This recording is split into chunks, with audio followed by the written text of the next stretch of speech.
दूसरा सिद्धांत है जो कि बहुत ही महत्वपूर्ण सिद्धांत है, वह है पियाजे का। पियाजे बताते हैं कि हमारा संज्ञानात्मक विकास कैसे होता है। तो पियाजे के अनुसार संज्ञानात्मक विकास की जो प्रक्रिया होती है बच्चों में, वह पूरे विश्व में कुछ एक विशेष अवस्थाएं हैं जो कि सभी बच्चे जिससे होकर गुजरते हैं, वो चाहे भारत देश का बच्चा हो चाहे अमेरिका का बच्चा हो, उन्होंने एक universally invariant stages of cognitive development की बात की। इसका तात्पर्य यह है कि विश्व के सारे बच्चे कुछ विशेष अवस्थाएं हैं संज्ञानात्मक विकास की, जिनसे सबको होकर गुजरना है, सब लोग गुजरते हैं।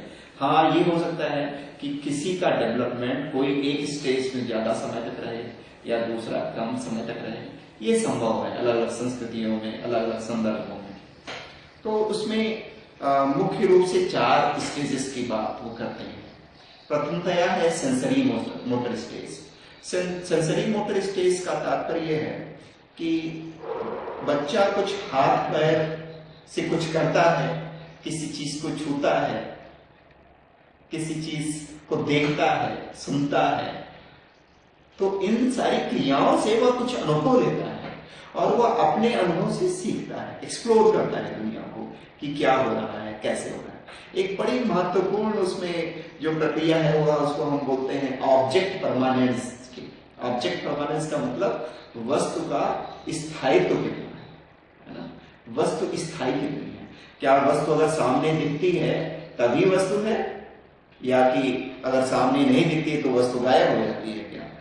तो उसको लेकर के पियाजे ये कहते हैं कि 8-9 महीने का जब बच्चा होने लगता है और लगभग 1.5 साल के बीच तक की अवधि में जब पहुंचता है, तो उस दौरान ऑब्जेक्ट परमानेंस उसको उसके विषय में उसकी अंडरस्टैंडिंग डेवलप हो जाती है। तो क्या होता है, अगर बच्चे के सामने कोई चीज हटा ली जाती है तो भी उसको लगता है कि हाँ वह चीज है। यानी जैसे छुपी छुपान खेलते हैं बच्चे, ये जो छुपी छुपान हम लोगों की संस्कृति में कई बार वो माता पिता कहते हैं बच्चे से कि पहले एक बार कोई ऑब्जेक्ट रखा तो कहते हैं झा, फिर उसके सामने आते हैं फिर कहते हैं झा। तो बच्चा देखता है कि कैसे माता पिता मेरे जो भी हमारे गार्जियंस हैं वे कैसे छुप रहे हैं और कैसे, तो इस तरीके से वो अनुभव करता है। वह खुद से देखता है कि कैसे कोई वस्तु बनी रहती है, मतलब जब हम उसको नहीं भी देख रहे होते हैं तो कोई वस्तु उसको छुपा भी लेती है। तो ये तो सेंसरी मोटर स्टेज की अवस्था हो गई। दूसरी है pre operational stage. Pre operational stage वह स्टेज होती है जिसमें बच्चा लैंग्वेज सीखता है, भाषा का ज्ञान पाता है। कैसे कहा आम, 2 से 7 साल की अवस्था में ये प्रक्रिया होती है प्री ऑपरेशनल स्टेज। तो इसमें अगर कोई कहता है कि भाई ये आम है, तो बच्चे उसको बच्चा आम समझता है। मतलब इसमें यहाँ मतलब उसके पेरेंट्स बताते हैं ये है, उसके बाद वो सीखता है। और पहले में आप जो बताया वो उसमें बताया कि सेंसर मोटर स्टेज में बच्चे छू कर या उसको अपने खुद से वो महसूस अपनी इंद्रियों के माध्यम से वो एक्सपीरियंस करते हैं, अनुभव करते हैं और उसके माध्यम से वह जान पाते हैं कि कौन सी चीज क्या है। तो प्री ऑपरेशनल स्टेज की प्रक्रिया में बच्चे को ज्ञान होता है कि कैसे कौन सी वस्तुओं के लिए कौन से भाषिक प्रतीकों का हम उपयोग करें, यानी सिंबॉलिक थिंकिंग जिसको कहते हैं कि किसी वस्तु के बारे में, जैसे ये ग्लोब है तो ग्लोब को वह ग्लोब कहना सीख पाता है।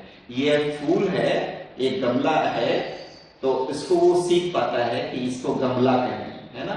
ये ग्लास है तो ग्लास को ग्लास कहना वह सीखता है।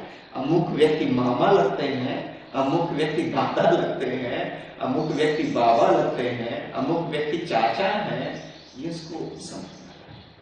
लेकिन एक उसकी लिमिटेशन होती है, एक सीमा होती है सोच की। वहां समस्या क्या होती है कि अगर कोई वस्तु है, 2 वस्तुएं हैं और उन 2 वस्तुओं में किसी एक विशेषता को लेकर के समानता है, तो अन्य सारी विशेषताओं को उसकी समझ में आता है कि अन्य सारी विशेषताएं भी समान होंगी।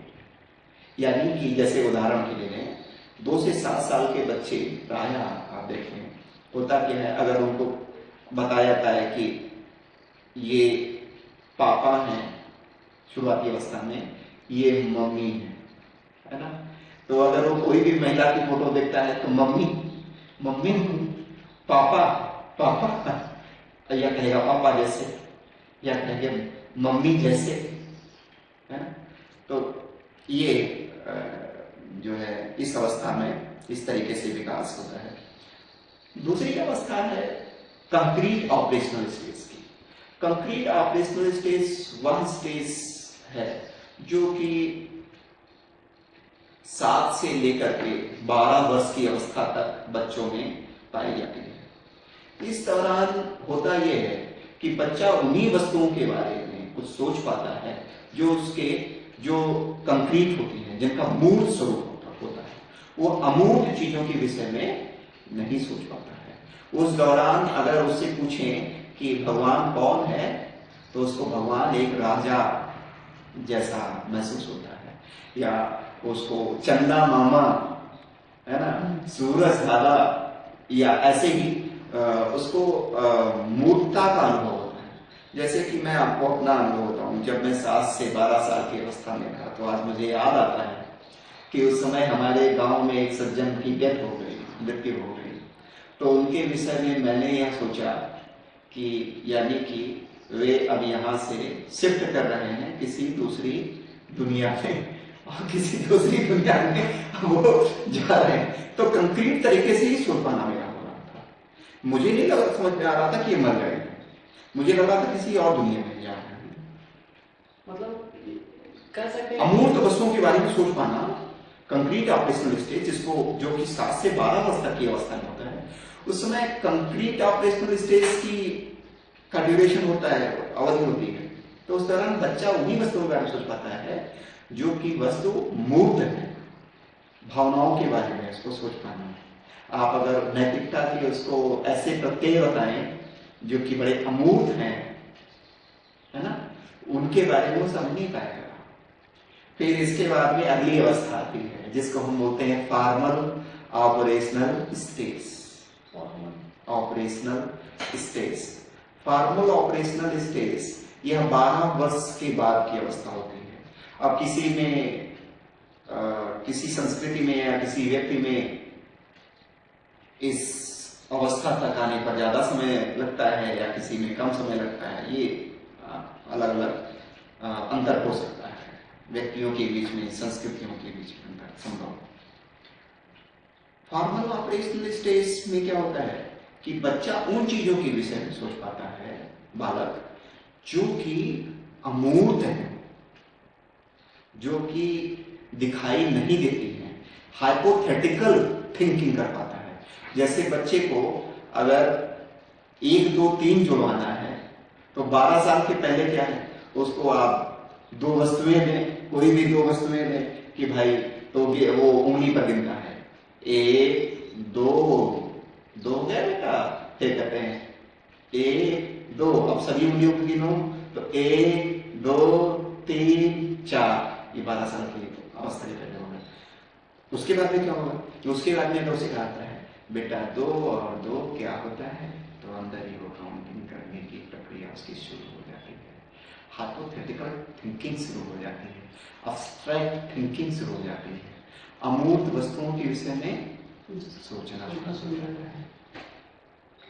तो ये तो हम लोगों ने मोटे तौर पर पियाजे को समझा। पियाजे ये कहते हैं, अगर सामान्य तरीके से हम पियाजे को समझें, तो पियाजे का कहना ये है कि जैसे एक सुकरात एक दार्शनिक हुए हैं, वे जैसे प्रश्नों को पूछते थे कि आपने अपने अनुभव से क्या सीखा, क्या सीखा, तो ऐसे ही बच्चों को हम सोक्रेटिक स्टाइल में उनसे प्रश्न पूछें और उन प्रश्नों के माध्यम से बच्चे अपने ही अनुभवों पर रिफ्लेक्शन करेंगे, मनन करेंगे, और उस मनन के माध्यम से उनकी सीख, उनका अधिगम कहीं ज्यादा तीव्र